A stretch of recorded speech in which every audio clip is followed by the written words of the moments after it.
Welcome to Grawlix Nights, the Grawlix Podcast live show. I'm Randy. I am Melanie. And I'm Jesse. Hey, everybody. What's going on? Oh, yes. Savannah says, ooh, early.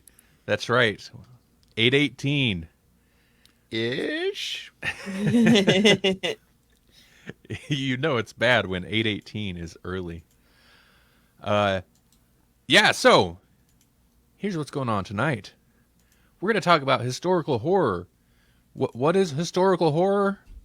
Well, it's a horror stuff that takes place at a time, horror stuff. At a time, horror stuff that takes place at a time that is not now.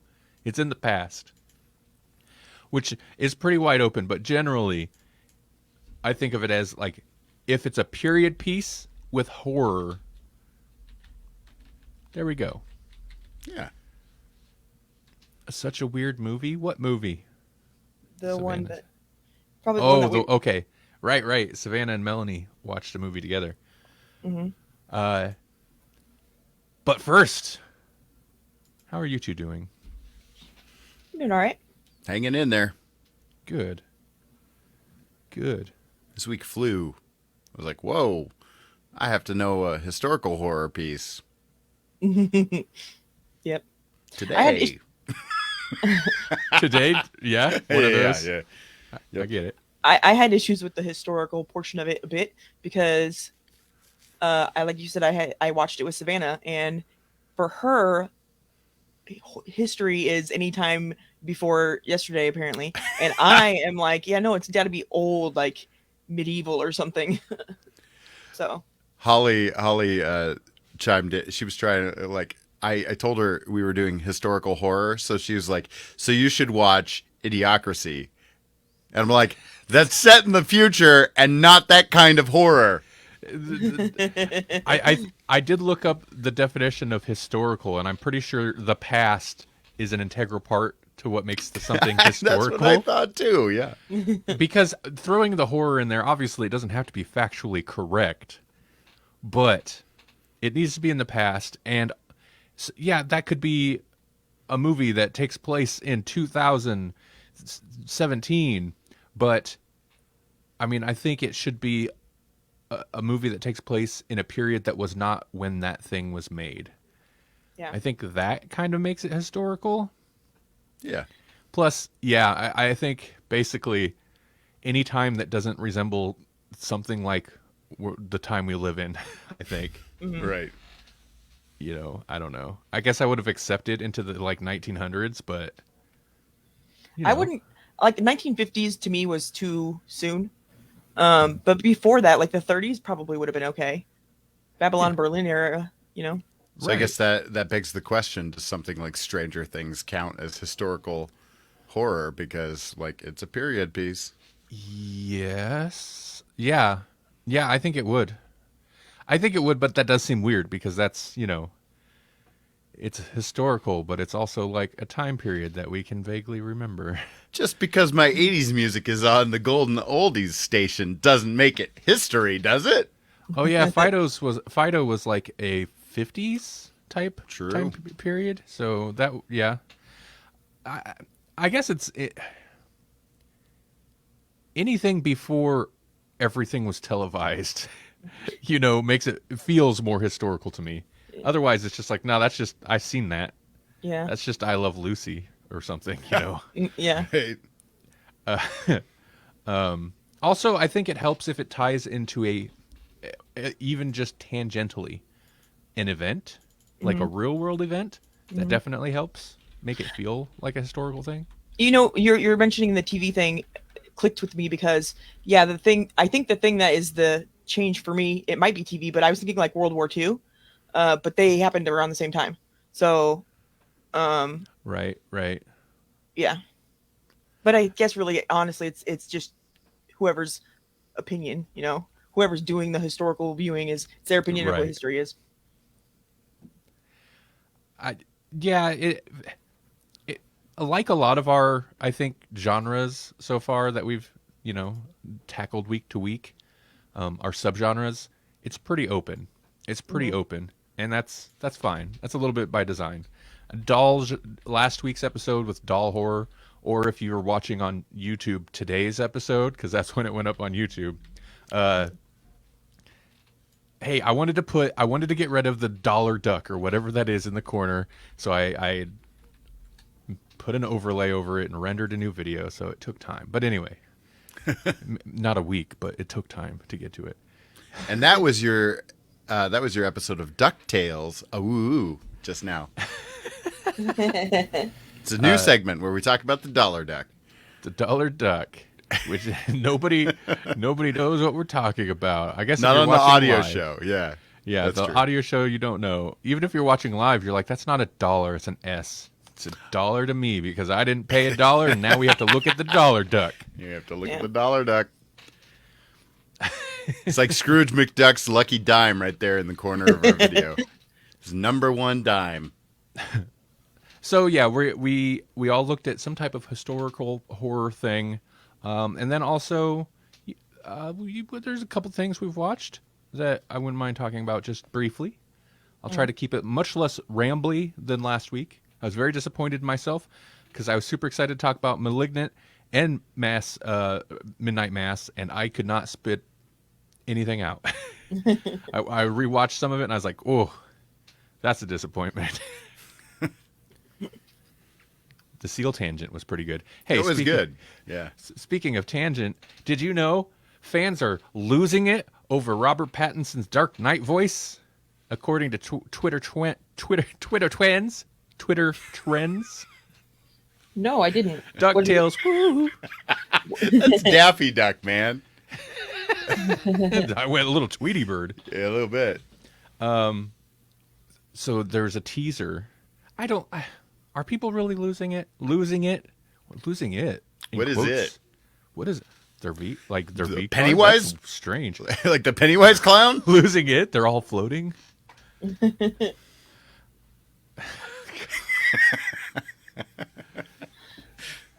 Oh, Savannah watched an intimate portrait of the Roosevelts. Sounds sexy. Which Roosevelts? I don't even want to know. FDR, I guess? Yeah. So I got a new deal for you. So there's a Whatever it's teaser. called. There's a teaser released today for the Batman trailer that'll be released in 2 days, and the teaser is literally just the bat signal with text and Robert Pattinson's voice, but it's the Batman voice, and I think it's probably the first Batman voice we've got to hear from him. And people are apparently losing it. Here's my thing, though. This is the only reason I mention it. I've watched, since this was announced, I've watched a few movies with old Robbie Pattinson.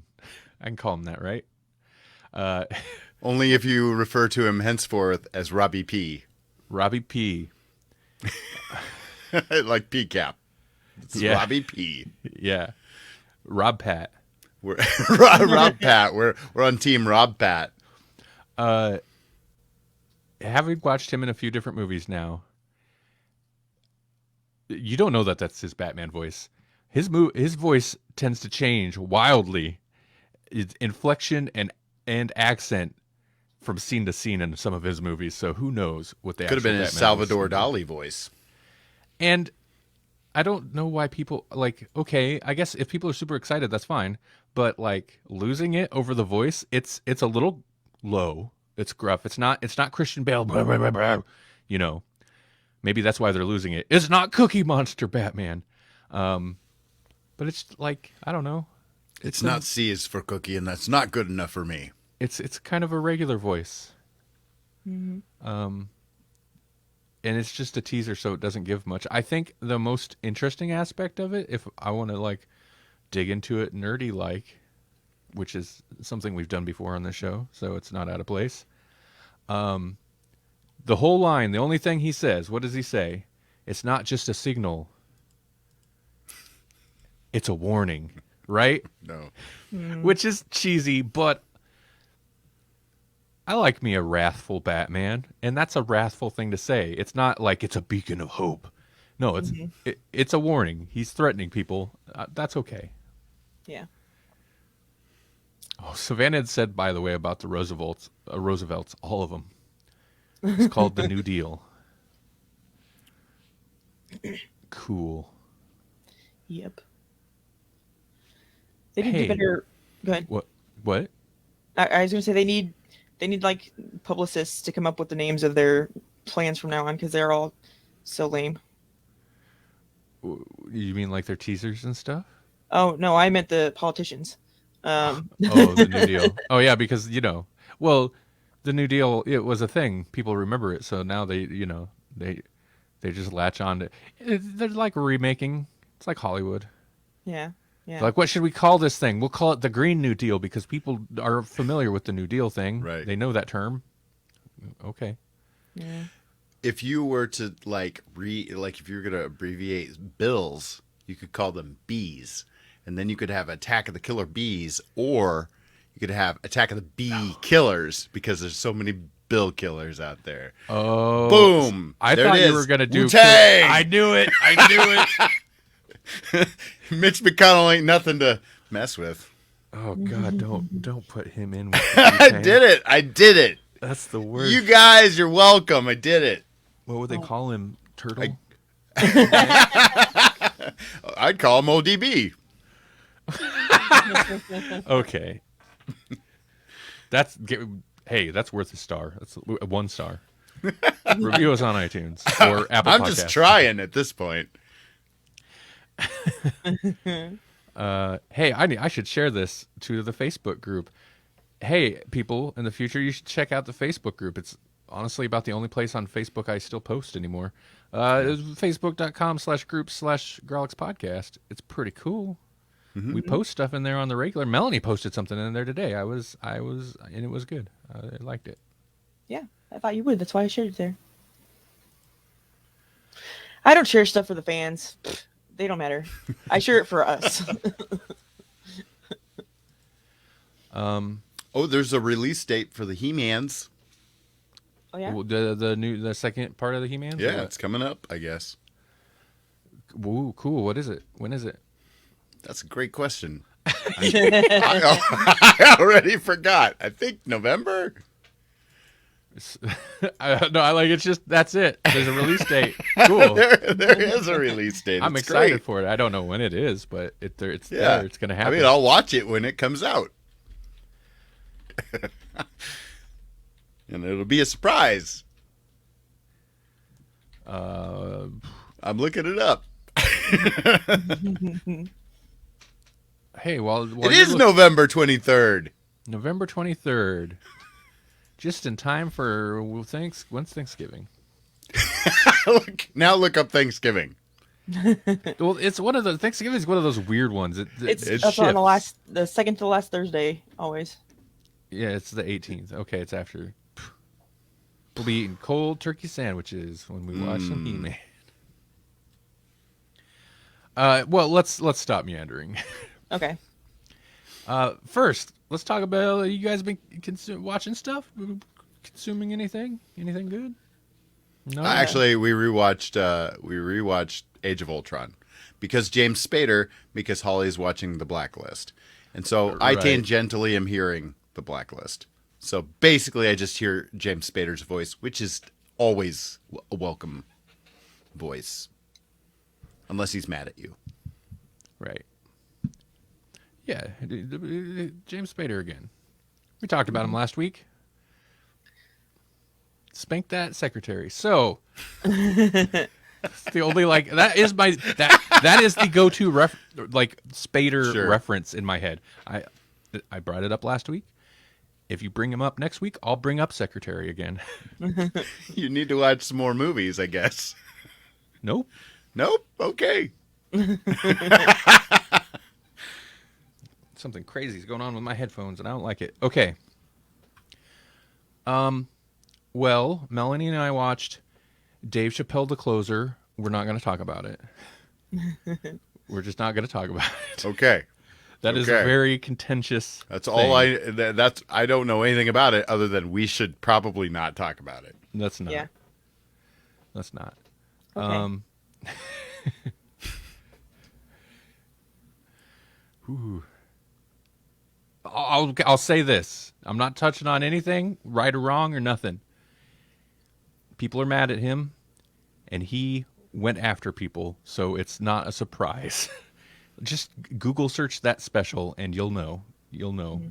All the headlines will be there. However, Melanie watched Cult of Chucky with me. Yep. I know I talked about that last week, but Right. I had her watch it, and she seemed whelmed.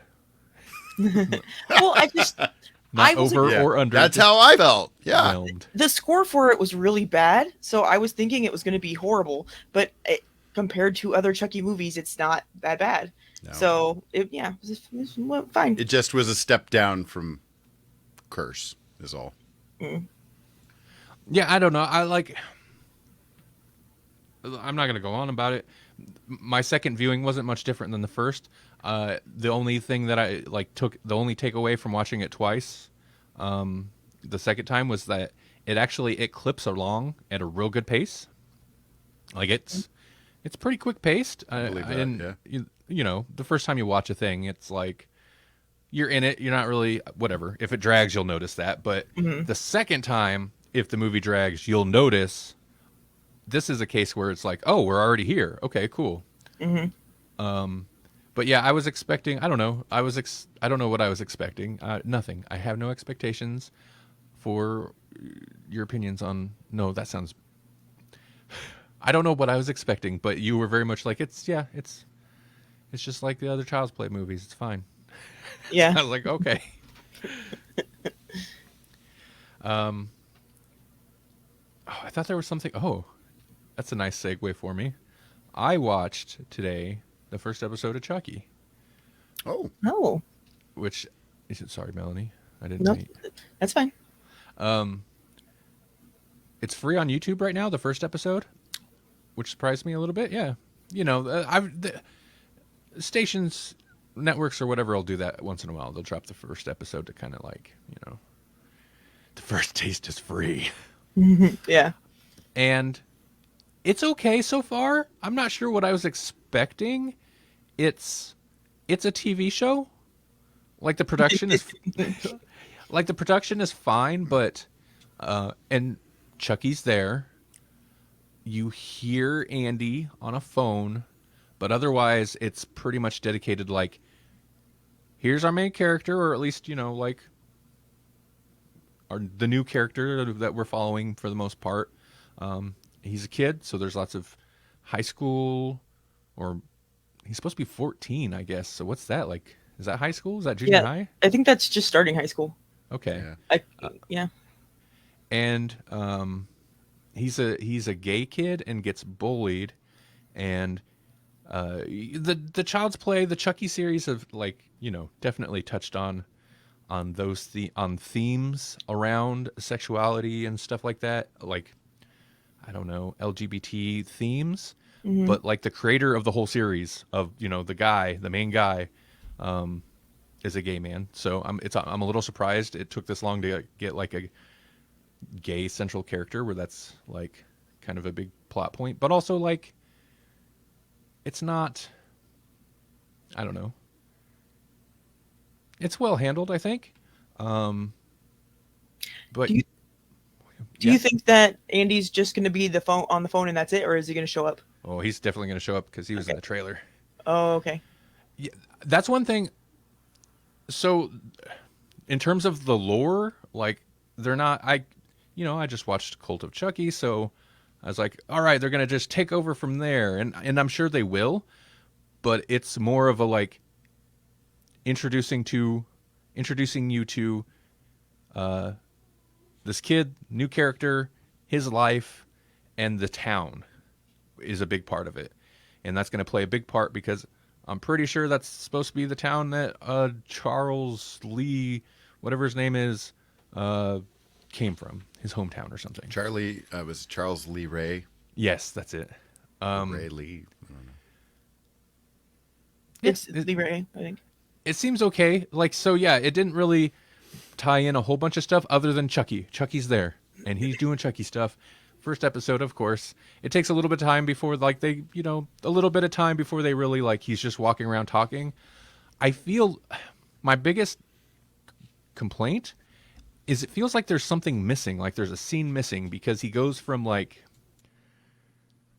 whoa, there's no batteries in this thing and it was talking, throw it in the trash, to the next scene it's whispering in his ear and he's like doing a ventriloquist thing in front of his school with it and it's just talking to people on the stage. So like how did he go from like how did he go from throw it in the trash to like and that's like, the thing. Hail Hydra. He hadn't even heard like Chucky's real voice. It only just he was still just doing the doll stuff. Throw it in the trash to the next scene. He's letting it tell him what to do in his ear, and Chucky's shouting out in his Chucky voice at an audience full of people. It's like, I feel like we're missing something. I feel like we just jumped straight to something. Do you think they forgot to add something in there? I mean, maybe That'd be they a big trimmed. mistake. No, I don't think it's a forgotten thing. Well, I guess it could be, but maybe a trim down for time because. Yeah, but that's him discovering that him. I don't know, that's a big step. Maybe they were just like. Maybe the dude's like, I've written this scene like 6 times already. I don't want to do it again. This kid gets it. Yeah, he's not. Yeah. There and I won't go spoilers, but there's one kill in there. It's a pretty good Chucky kill, I think. Yeah. It's interesting because and I realize the animatronic stuff and all that costs money, and that feels a little scaled back, but when it's there, it's different even than, Cult of Chucky. It looks a little bit different. So I don't know. From that point of view, it's kind of interesting to see how they're handling the animatronics and whatnot. Yeah. Yeah, that's it. Cool. If you like the series, check out the show. Mm-hmm. It seems okay so far. It didn't blow my socks off, but it's fine. Mm-hmm. They wait till the season finale to get rid of your socks. Right. I mean, until then, you don't have to buy new socks, so you're still okay. You're coming out on top here. If you guys don't have anything else to talk about, we could go right into our shows. Historical horror. Yeah. Horror. What are we doing? What is this show? I don't know. I'll go first if you want. Yeah, cool. Do it. Okay. Actually, let me look it up again because I forget the name of it. Let's see. It's the something Masque. MASQ. Okay, the Mosque of the Red Death. Okay. So it is based on an Edgar Allan Poe poem. And it was actually I don't see when it was from, but it's old. And it stars Vincent Price and Hazel Court. 1964 is when it was produced. Okay, yeah. So I like me some Vincent Price and all, but I'll just say I was a little tired when I watched it, and there were some points when he was monologuing that I almost nodded off. It's a really weird. It's weird. It's not scary. So the idea behind it, I guess, is the Red Death is like the Black Plague, or something similar. It's a disease, and Vincent Price, or his character, is like the prince of this area, and he's a Satanist. So he beats this chick, and I don't know why they use her as the focus kind of the show, but he takes her and back to his castle, and she goes around with him. And maybe it's because then he has somebody to explain stuff to, gives a reason for all the exposition. But she's a weird character too. She has like very little actual personhood. It's just she's there to go like, oh no, and then be like, ah, that's my friend, and then why would you, very little actual personality. She's a device or whatever, but they have some really weird stuff going on in it. Um, because because he's a Satanist. There's like a scene where he's like, "You look like a pig. Now be a pig." And this guy drops to the ground and starts snorting and walking walking around on all fours like a pig. And he's like, "And you're a donkey, and you're a this." And then all the people in the party are down on the floor pretending to be animals and laughing hysterically about it. And I'm like, this is weird. You never had a party like that? Never. It's just, yeah. And then I like that. Those are all deaths, but it's a rainbow deaths. So yeah, it's definitely has that, it's that time period of film where it's crazy Technicolor insanity. Saturation. Yeah. Yeah. So, but anyway, he was having some kind of a party, I guess, and he brought that chick and her dad and her boyfriend too, back to the castle, and then he sealed everybody in because they heard that the Red Death was coming, and he's like, "Well, stay here with me and pledge your allegiance to Satan, and he'll spare us from the Red Death." He kind of looks like the Brigadier in that photo. Mm-hmm. What are we doing tonight, Brig? Mm-hmm. And it's got weird, trippy, smoky dream sequences, and there's a part where they're doing interpretive dance. I don't really understand. It's all very strange.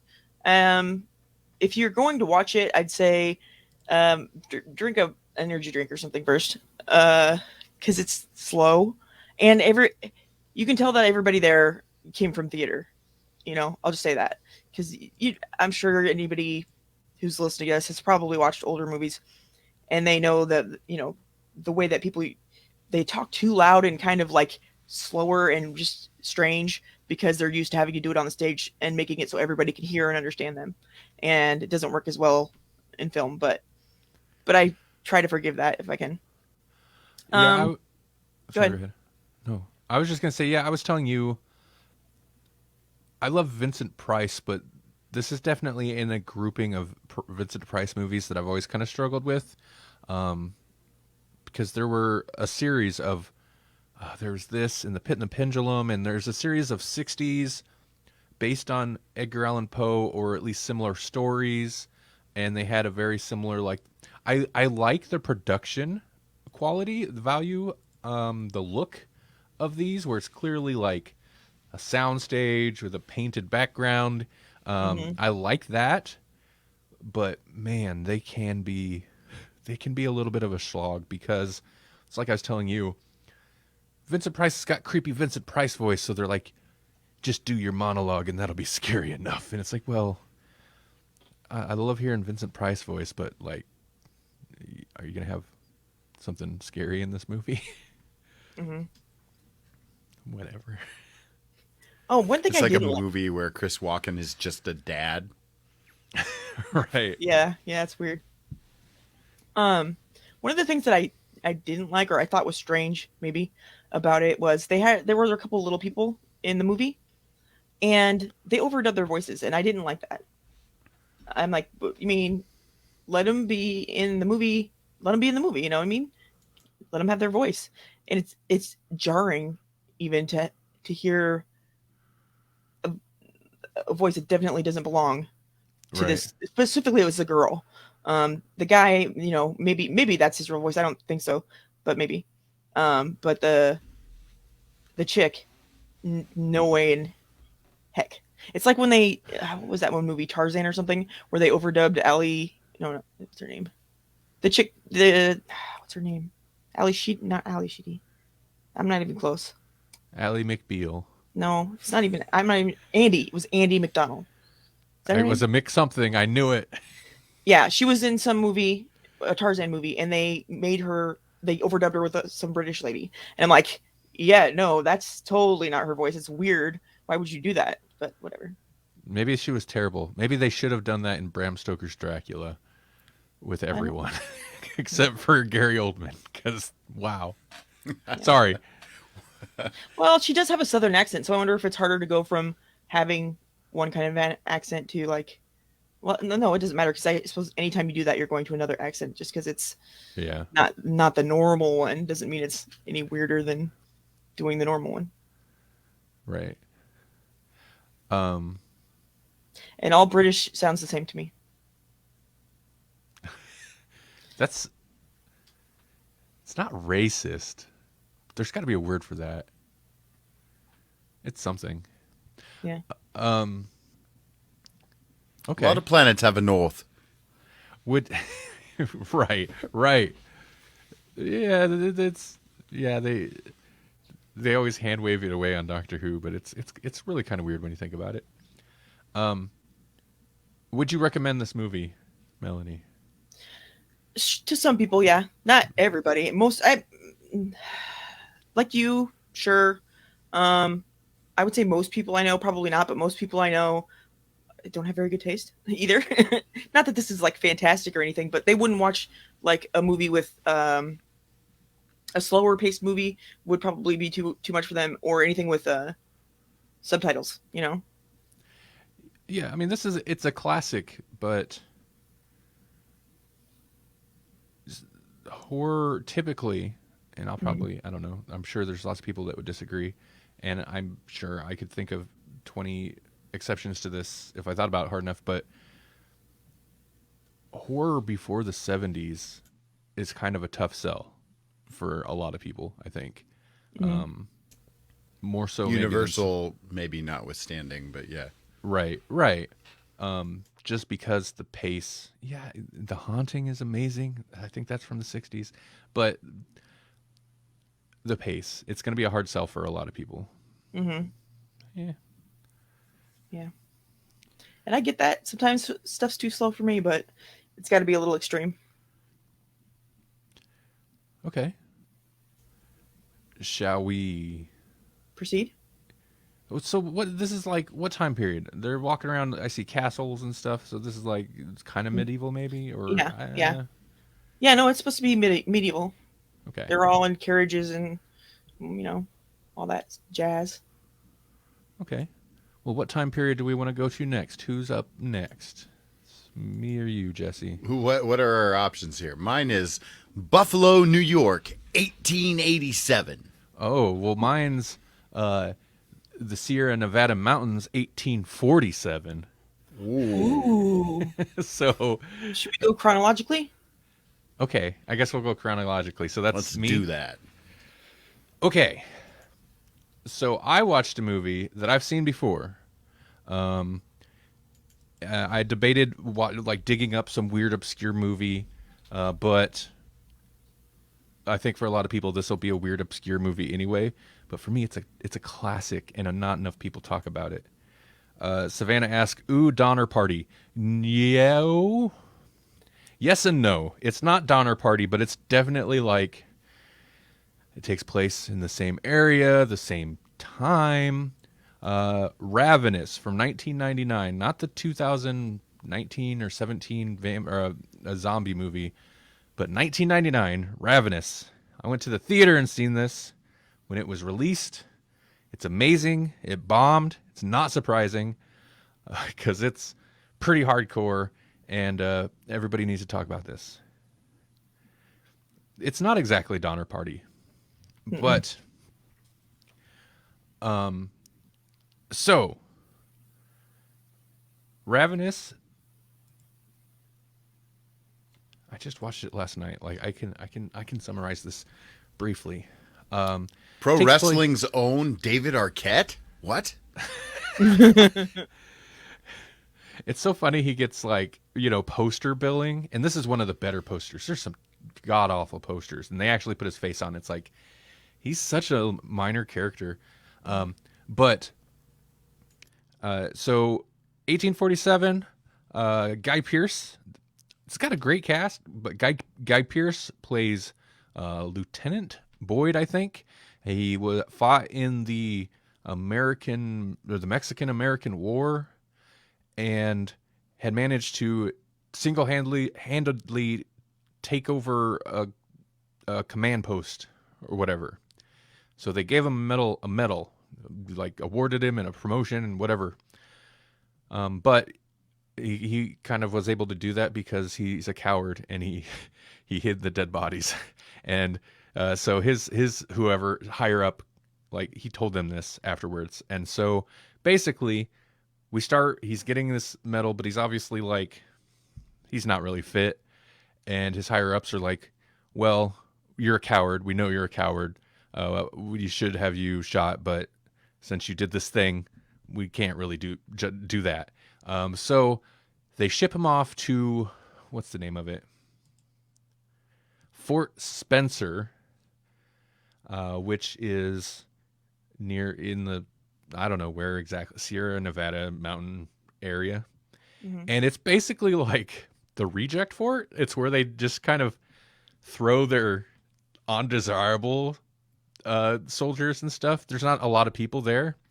And yeah, so they put him off over there to basically just, I don't know, do nothing, I guess, just to get him out of the way. And yeah, so that's kind of our main character. And then Robert Carlyle shows up, and he'd been wandering out and about in the snow, and basically whatever. He got lost. Donner Party. He tells him this tale about how his camp or his wagon train or whatever got lost in the mountains. Yeah, it was basically a Donner Party, and then but he ran off. Blah blah blah. I don't want to go too much on about the plot, but it's a gory black comedy horror movie about cannibals, and the Wendigo. And Wendigo, yes. And it's interesting. So it's basically, I mean, they kind of get into it pretty quick, so I'm not going to be too worried about spoilers. I won't say exactly how it all goes down, but it's essentially a vampire movie, but cannibals. If cannibalism had the same basic effect, like it can rejuvenate you, make you stronger. Basically, like if you're about to die, all you got to do is eat some people, and you'll be okay. And it's a weird concept, really, I guess. So it plays on that. So it's basically like your vampire type story, but cannibals. But part of why this has always stuck with me, though, other than like, yeah, it's pretty hardcore, is, and I think I'd mentioned last week it was a dark comedy, and Melanie's like, it's not a comedy, and it's not like a laugh out loud comedy, but it's weird. It's intentionally offbeat. Like even just the score, like a lot of the scores, it's this weird kind of just banjo picks, like dunk dunk dunk dunk dunk dunk dunk dunk dunk, and I can't explain it. It's so crazy, but parts of the score are fantastic. Most of the characters are just kind of ridiculous. It does have David Arquette, and he plays a stoner, and but he's just like, most of his dialogue is just, he just laughs because he's a stoner, and it's like, yeah, no, he's the over medicated whatever, and they've got like one actual soldier there who's just kind of overly gung ho type soldier, and their doctor was a vet, and he's just obviously an alcoholic, and so like it's that kind of like, just put the weirdos out there, and so that's your cast. But the plot kind of comes in and takes it over before, doesn't spend too much time dwelling on the character stuff. There's good bits. There's good bits of comedy. Like the dude's freaking out, and he's like, he was licking me. Yeah, it's not funny unless you watch it, so you gotta go watch it. I think I agree. It's weird, but it's really good. It's a good story, and especially I think because we watched a thing about it one time. The woman who directed it had like 2 weeks to prep for it before she made it. That's freaking insane. The behind the scenes like story of it is kind of crazy because apparently they had some kind of art house director attached to it. Also, this was like not a huge studio budget, or like this is a big studio movie. And Guy Pearce, like this is kind of height of Guy Pearce's career. Robert Carlyle had just won a BAFTA or whatever for The Full Monty, so it's like the height of his career. David Arquette, whatever, he's David Arquette. It's, I guess, prime David Arquette. It's post Scream, right? So he's doing pretty good. He's probably shown up on it would have been WWF on the regular. I think you're muted if you're trying I was to say, yeah, he's probably winning the world championship right about now. Right. So, like, known names, I think the budget, $12 million or something, $12 million budget, which is not huge now, and wasn't like the biggest then either, but pretty big for a dark comedy cannibal horror movie.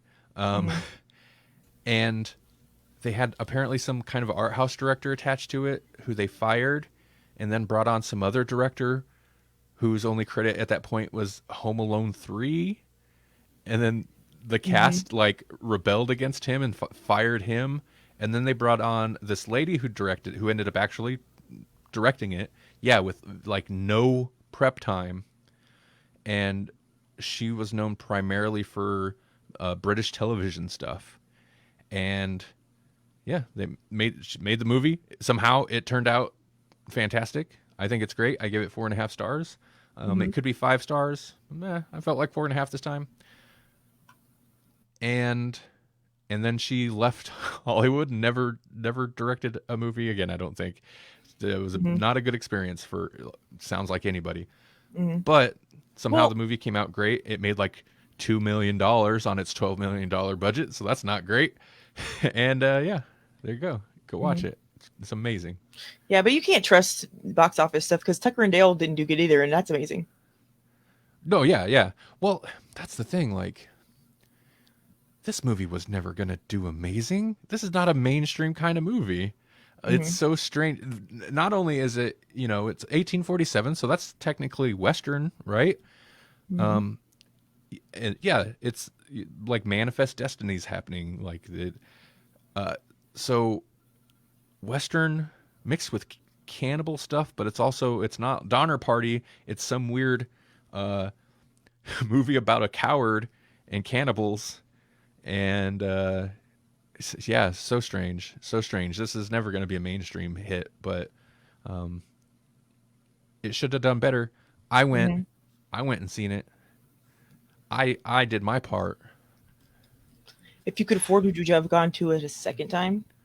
Yeah, I liked it. I liked it, and it's one of those movies that I always have it on. Like, I have it on DVD. I'm pretty sure I have it on Blu-ray. Yeah,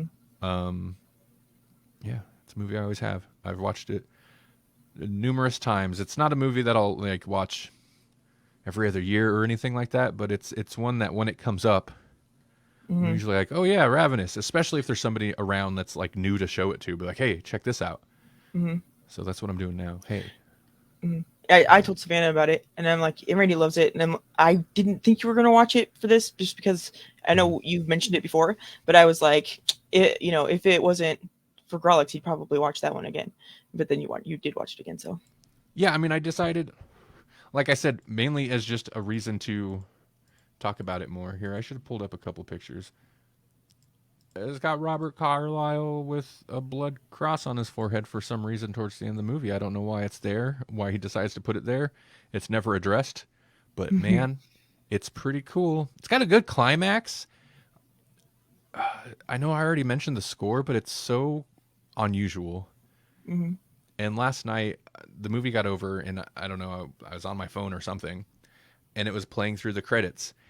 And I don't know if I've ever really paid attention to the score during the credits. It's weird. It sounds like there's two like orchestral pieces going at the same time, and they totally clash. And I'm like, it kind of sounds like Insanity, and that is totally appropriate for this movie. It sounds like I don't know. It's really strange. And if it weren't for certain aspects around the cannibalism, it could almost just be a thriller or a psychological horror because they kind of play it off that way as well, where at a certain point you're like, well, is Boyd just crazy? But, you know, kind of spoiler, they're people should be dead, but they're not. So, like, there's kind of a supernatural element to it. Mm-hmm. The Wendigo. Yeah, yeah. It's good fun. Go watch it. Mm-hmm. Savannah, you've not seen it? Oh, you should see it. Savannah, do you love Robert Carlyle? Because if you don't, you seem like the kind of person that should. And if you do, you should go watch it. Mm-hmm. Yeah, you should watch it. So let's go from the 40s to the 80s, eh? The 80s. The 80s. Yeah. Mm-hmm. The 80s in New York when the music scene was just bustling. Oh, no, the 1880s. So none of that and just barely cars. Mm-hmm.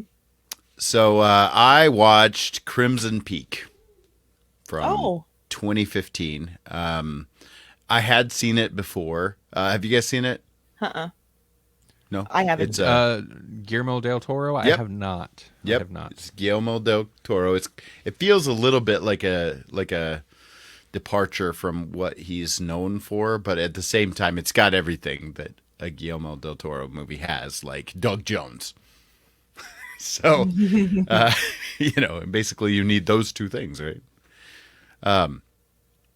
So it's a tough one to kind of review because it's also a kind of a whodunit kind of. There's a mystery that is and isn't all that well hidden kind of thing. You kind of see it coming a little bit, but what makes it cool is what makes every Guillermo del Toro movie cool, and that is like the beautiful set designs, the creatures, you know, like the creature designs are like the ghosts are legitimately creepy, even though like they are not necessarily threatening.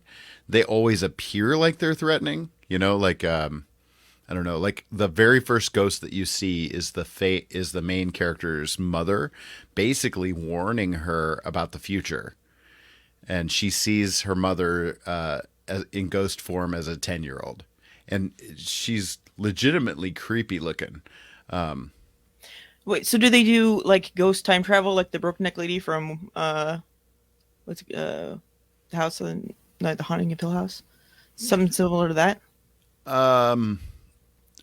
Maybe a little bit. I don't know. Like she knows about the future for some reason. She dies when she dies of an illness when the main character is young, and and warns her of Crimson Peak, but she doesn't know what that means until she's an adult, kind of thing.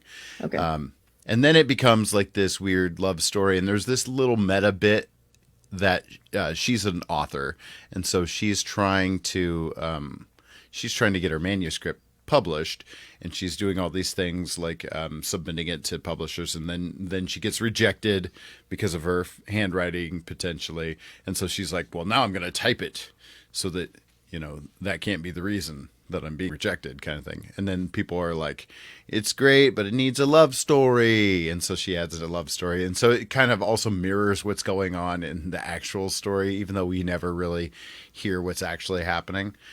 But like there's ghosts in it, but the ghosts are metaphors for the past, and spoilers, the ghosts all resemble something from the past in this movie, kind of thing. Okay. So, well, which makes sense because all, you know, like that's what ghosts are. Ghosts are the remnants of somebody who's died. So, So it kind of sounds like Signs, but ghosts. Is it anything like that? maybe a little bit. I don't know. Like there's more of a like a plot and some poison. There's poison involved, and like again, I don't want to like give it too much away, but essentially, without giving the entire crux of the story away, it becomes pretty clear early on that Tom Hiddleston's character is interested in the main character's money. and so they need this money in order to finance their crazy machine. Like, he's an inventor, and so he's got this machine that helps mine red clay, and that's where this whole Crimson Peak thing comes from. It's red clay that tints everything, including the snow. Like, if you step on the snow, the red of the clay comes up through the snow, and now everything's red, and that's where you get the name Crimson Peak. And yeah, I mean, basically my favorite bits of it are the obvious Guillermo del Toro stuff, which is like the ghosts are creepy. Doug Jones is amazing as usual, playing the ghosts. I think the performances are pretty good, but a lot of it is very predictable in terms of the mystery behind it. So it's not my favorite Guillermo del Toro, and I kind of chose it because I knew it fit the bill for what we were talking about in terms of it's great as a historical piece. They make you believe that you're in this time period. I don't feel like there's a lot of anachronisms that ruin the illusion of that. That chick's hair, maybe. Yeah, maybe that hair. Yeah. And maybe some of the costumes are a little bit overboard, but other than that, it's all right. It's worth a watch, and it's on Netflix right now. So if you already are a subscriber to Netflix, you don't even have to pay extra to rent it. So, And if you're not, you know somebody who is. Come on. yeah. I was always kind of curious about this movie because Guillermo del Toro movies, it looks very stylized. It looks very del Toro, this movie. But I'd heard kind of iffy things about the movie itself, and I'm guessing that's mainly just like plot stuff or whatever, the story. Yeah. But so I just have never gotten around to it. But it looks like it was expensive, and it looks stylized and kind of amazing. Yeah, it is a beautifully shot film, and I don't know if I recommend it or not. Like, I don't know. It's If you like to look at pretty stuff, it's kind of like if you wanted to watch like I don't know that this is Victorian really. It's not really Victorian, but like That's what the look of it though always made me think. Yeah. Right? If you want a Victorian-esque murder mystery but with way less people, this is it. This is it. It's kind of a siege movie too, because they're kind of like this remote location at a certain point. Like it's almost like two different movies in that there's the courting, which all happens in New York, and it's all very like socialite and like social classes, that kind of thing. And then you get to Crimson Peak, and it's just like this dilapidated kind of remote area. It's a beautiful house, but also run down and creepy.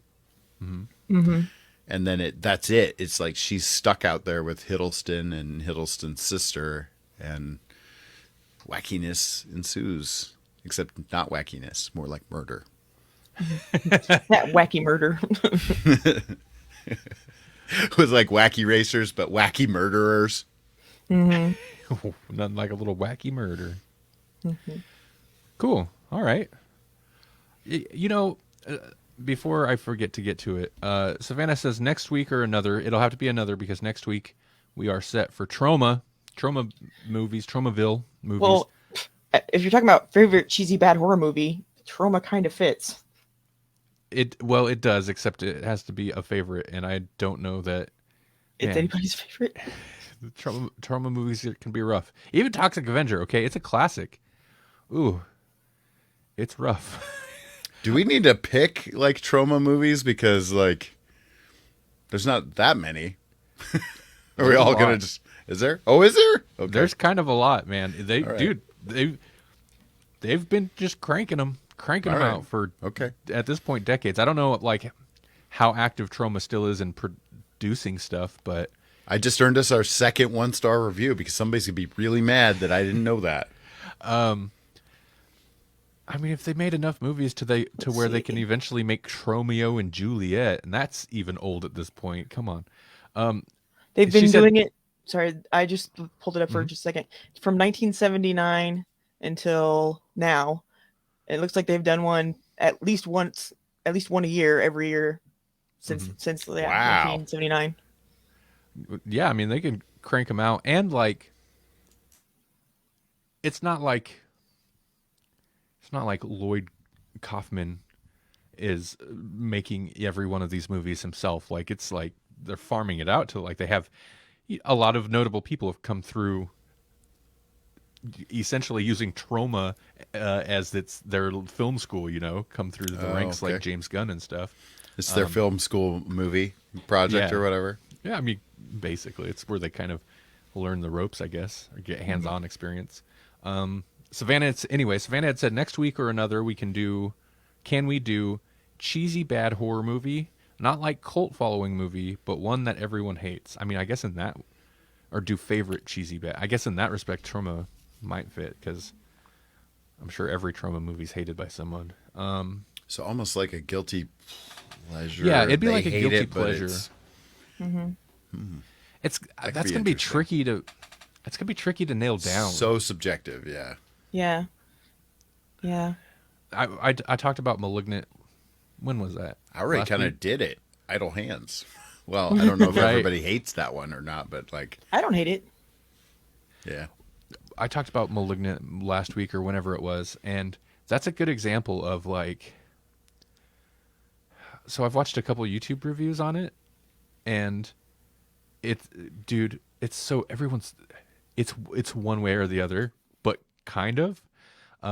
So I watched one which I expected him just tear it apart. It's the kind of movie this certain YouTube channel would just tear apart. Savannah likes The House on Haunted Hill that came out in 1999. Well, that's not great, but it's better than The Haunting that came out around then. That was horrible. Horrible. But anyway, point is, I watched reviews of Malignant where one person one review they started off like this is gonna be terrible, and then they loved it. It's the most original horror movie to be made in a decade, which is insane to even utter such words. And then I watched another one where he just tore it apart the whole time. This is terrible. He hated it. He hated every second of it. He loved hating every second of it. You should watch this movie, but like, Right. Yeah. but at the same time, like I totally agreed with that second review. Like every point, even to the point where he like did a little twist at the end where it's like, but you should still watch this movie even though it's terrible. So that's an example of like, man, last week, Melanie, you talked about Doll Factory, which looked pretty bad. I didn't watch it, but I definitely know what kind of movie it is. Paul said he loved it, so like it's hard to say. Like, The Haunting with Owen Wilson, Liam Neeson, and Catherine Zeta-Jones. God, you know the whole, and the one chick I can't think of her name offhand, but who's like Lily Tomlin. Yes. No, is it Tomlin? No, but it's something like that.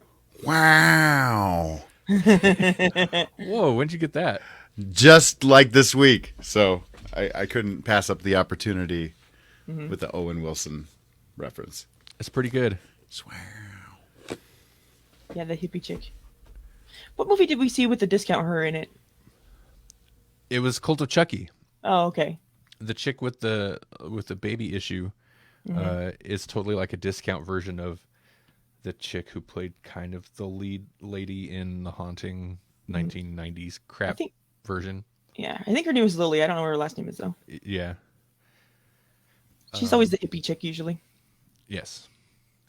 Yeah. So anyway, point is, Savannah, I'll have to think on that because that's hard to say. If I thought hard enough about it, I could probably think of a movie that I like that a lot of people don't, but especially in like the horror genre, like the horror fandom, you can find people that like everything. Yeah, exactly. Yeah, so I don't know. That's even movies without plot. Yeah. Because who's watching them for plot? Shots fired. Sorry.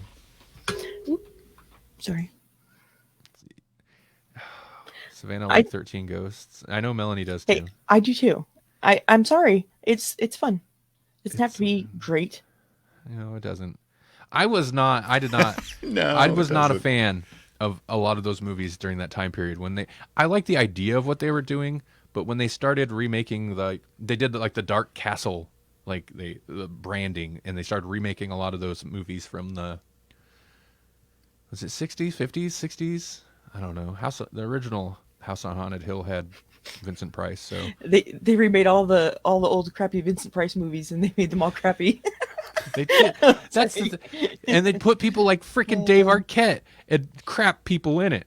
So Heavyweight world champion David Arquette. What? ridiculous. Savannah saw that in the theater with Melanie. I mean, I've seen them. I didn't go to the theater and see them, but so like I can't blame you for watching it, and that's fine if they're entertaining. Could we just talk about the worst movies and not watch them, because that makes me think of those. That's a different string of remakes, but eventually they remade The Fog, which maybe one of the worst movie remakes of all time. I don't know. Ooh, Day of the Dead. Oh God. Oh, it's so bad. It has nothing to do with the original anyway. Like, Right. why even do it? Why did Ving Rhames do it is the real question. Why was he in that movie? That's so bad. I like The Mist. Maybe people don't. I like The Mist. Oh, The Mist is good. What's wrong with The Mist? The Mist has got one of those rare endings where they changed the ending from the original story and made it so much worse. Yeah. Yeah. To the point where Steve King's like, kudos. I wish I had done that. That was Right. not Yeah. my ending. They outdarked Steve King. Like Yeah. Stephen King. Steve King. Weird. It's like I know him.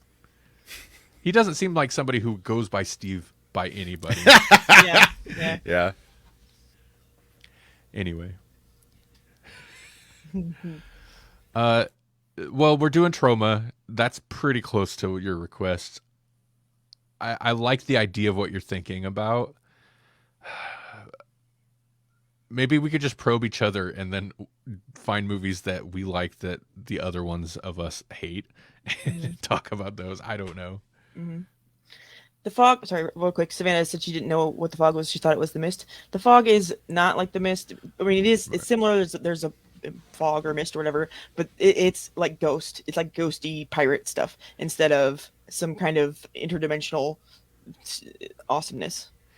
The Fog was a John Carpenter movie with Jamie Lee Curtis that wasn't Halloween, but it was around that time period, and it's pretty decent. It's not Halloween like iconic, but it's pretty cool. It's got good atmosphere, and they remade it.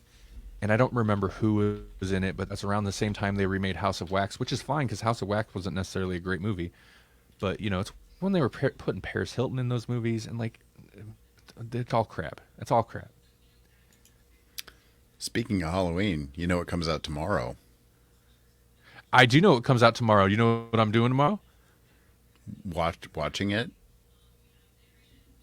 Uh-oh, you're getting a little choppy. Melanie and I are going to meet up with my family at the drive-in movie theater, and we're going to watch some Halloween Kills. Wait, is that the one? Halloween Kills? Yeah. Yes. Yep. Yep, exciting. Savannah asks, "Did y'all see Jamie Lee Curtis dressed as her mom in Psycho?" I don't think that I did. Yes, and Oh, it's strange. I don't know why she did it. I guess just for fun. But I mean, if your mom was it Janet Leigh? Why not? I better mute so people don't complain about my typing sounds. It's so loud.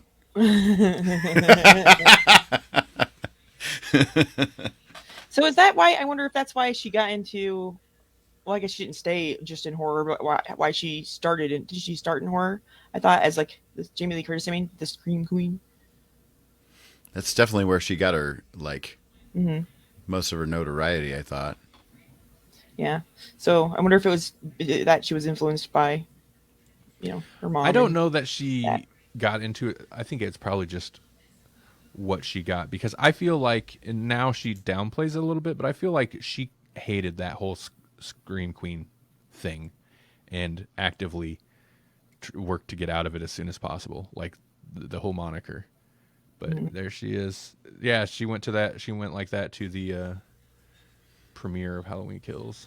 Well, it makes sense to me that when a lot of people get their start in horror, because I think it's easier to get into a horror movie than it is other movies. It seems like, at least. But her mom was an actress, so it seems like she could have gotten into other movies just, from the nepotism. I guess it depends on if her mom like connections. I'm not sure. I'm not sure that it. I mean, if she's getting a start in Halloween was kind of a low budget movie, so like that's not.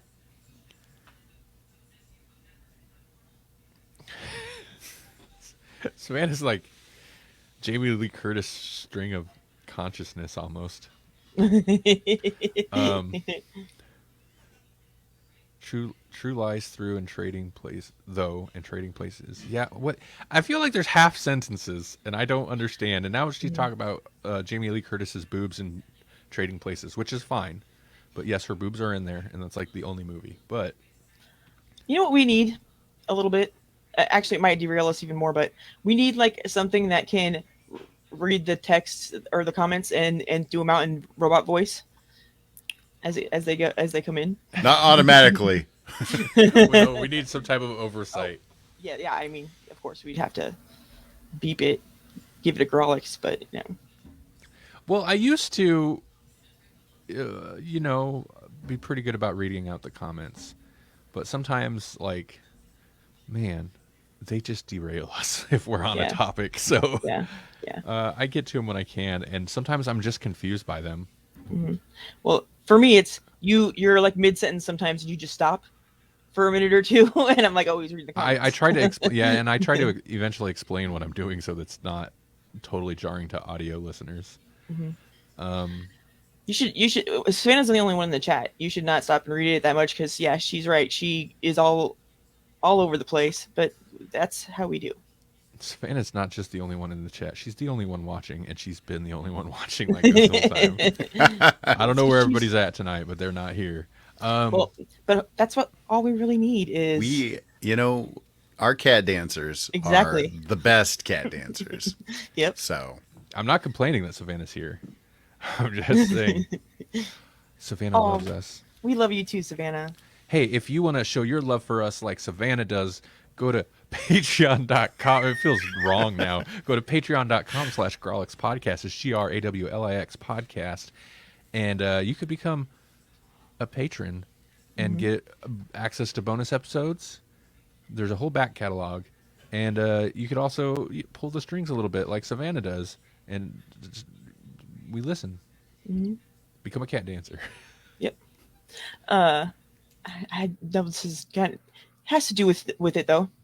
Funny to me, and I don't know what popped in my head. I remember when Savannah and I were younger, her grandma gave her a check for something. I can't remember what, but it was kind of a lot. And in the memo it says "for love," and I'm like, oh, that's how it works. You write people checks for love.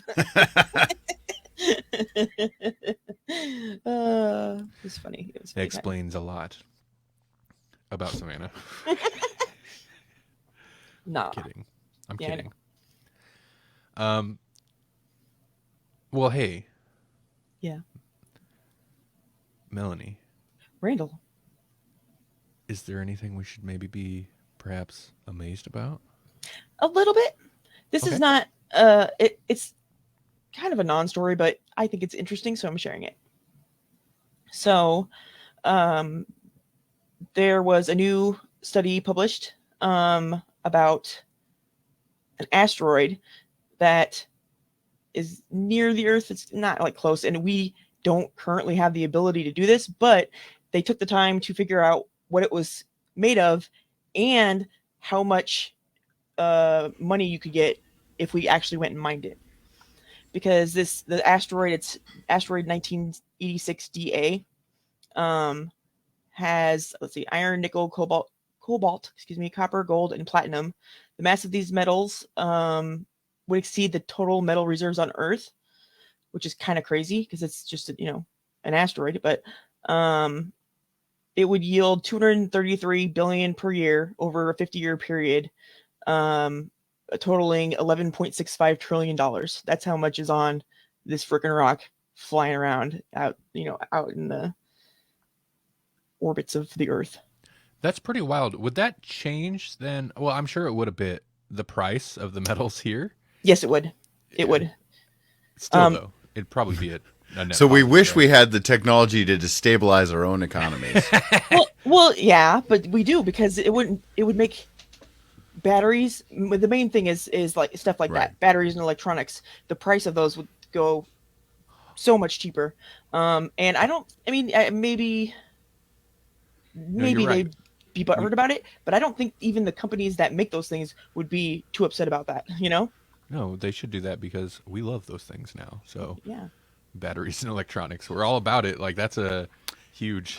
I actually read an article, or I skimmed an article that was talking about how many tons of garbage we have, electronic garbage, and it's scary. It's crazy. Yeah. It is.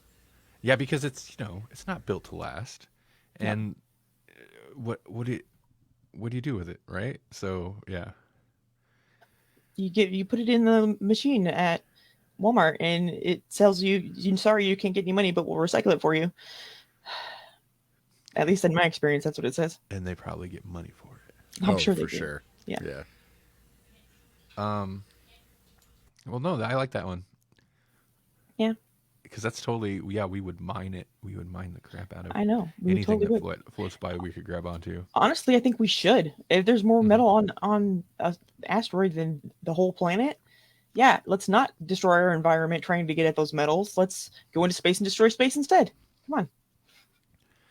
Send the billionaires, have them work on it. Yeah. Destroying space. What could go wrong? At least there's a lot of it. Yeah, that's true. Who's And it's expanding, so it's a renewable resource. Space. Mhm. The renewable frontier. who's talking in the background? Oh, it was Jesse. Oh, okay. Oh.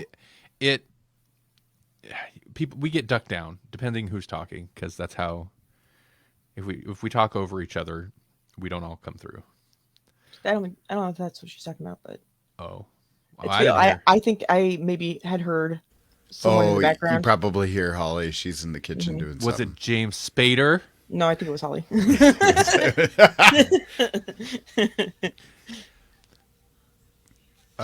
Didn't sound like anybody spanking their secretary. So That's the only James Spader show you could possibly be watching. Mhm. It's the only one worth watching. And I remember that he was in that Avengers movie. Yeah.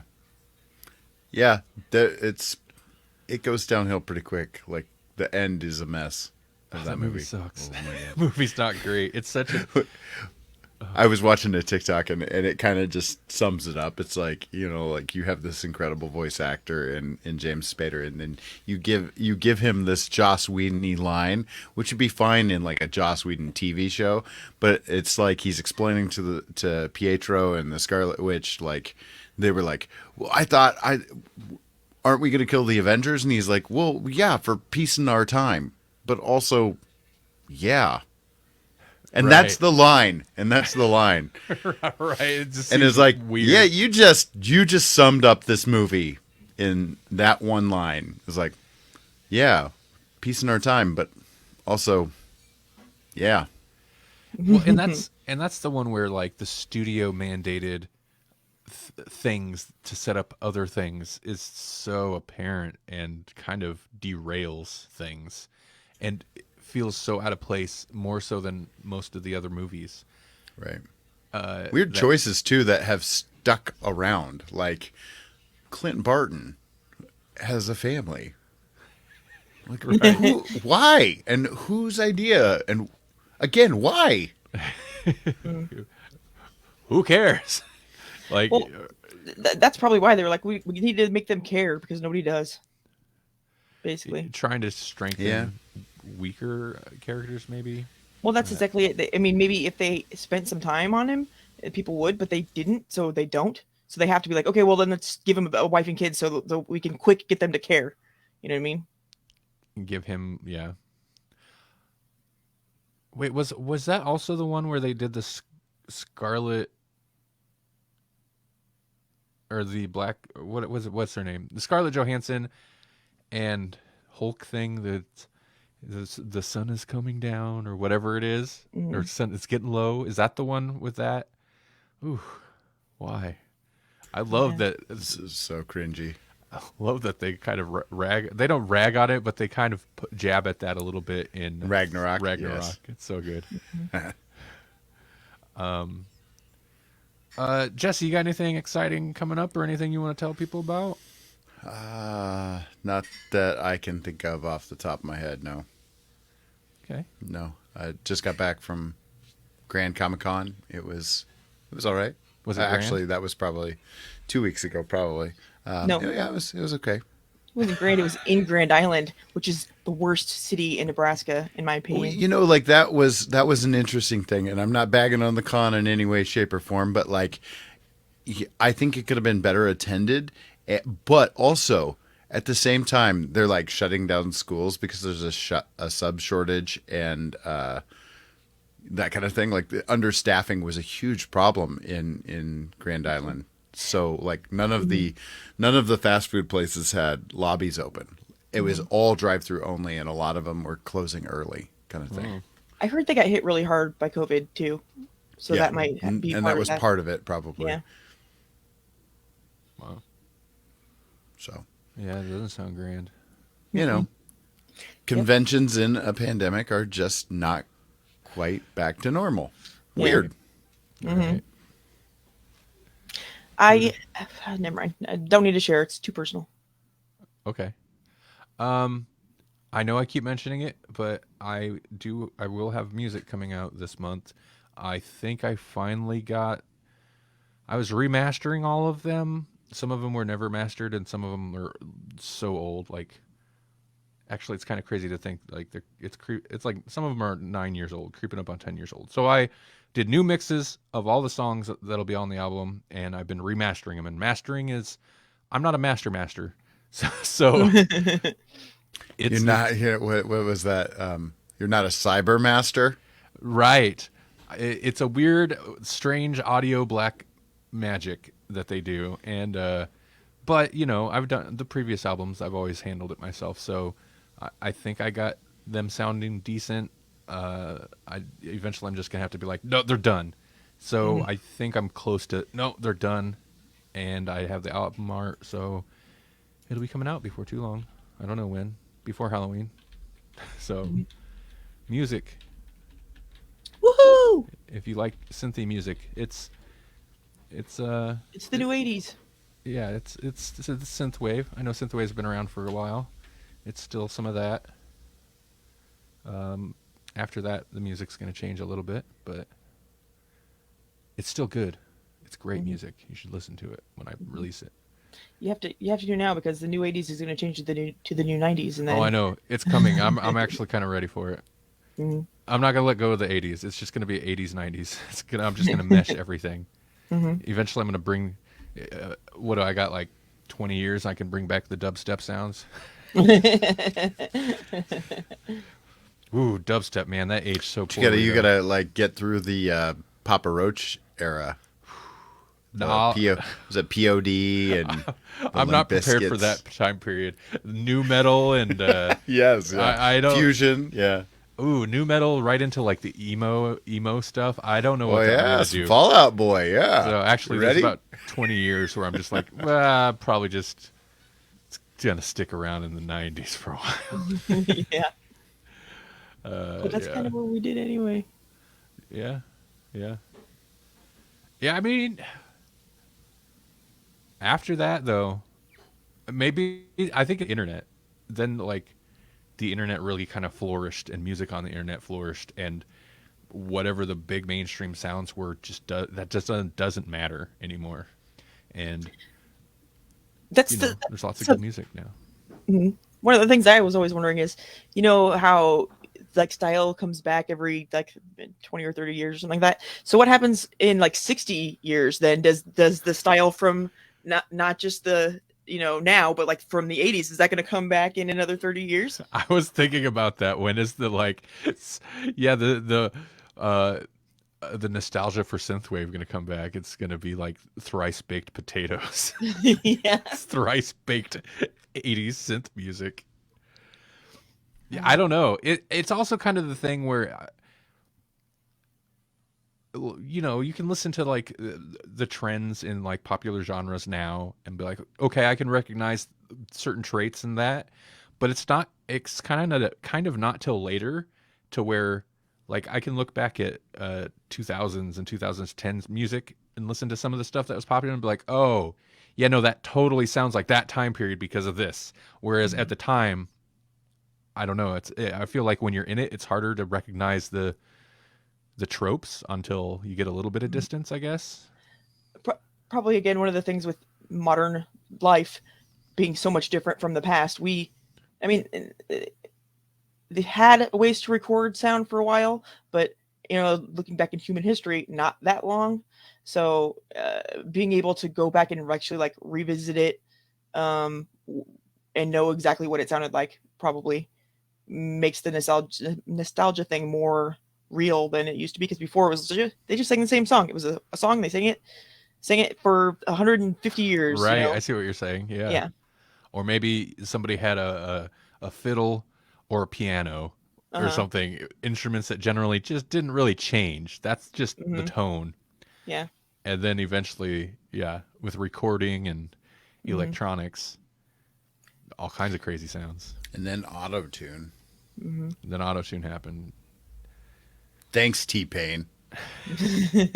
But anyway, we're meandering. Let's let Jesse go to sleep. That's why the wub-wubs were so cool, because I was like, that seems like a new sound.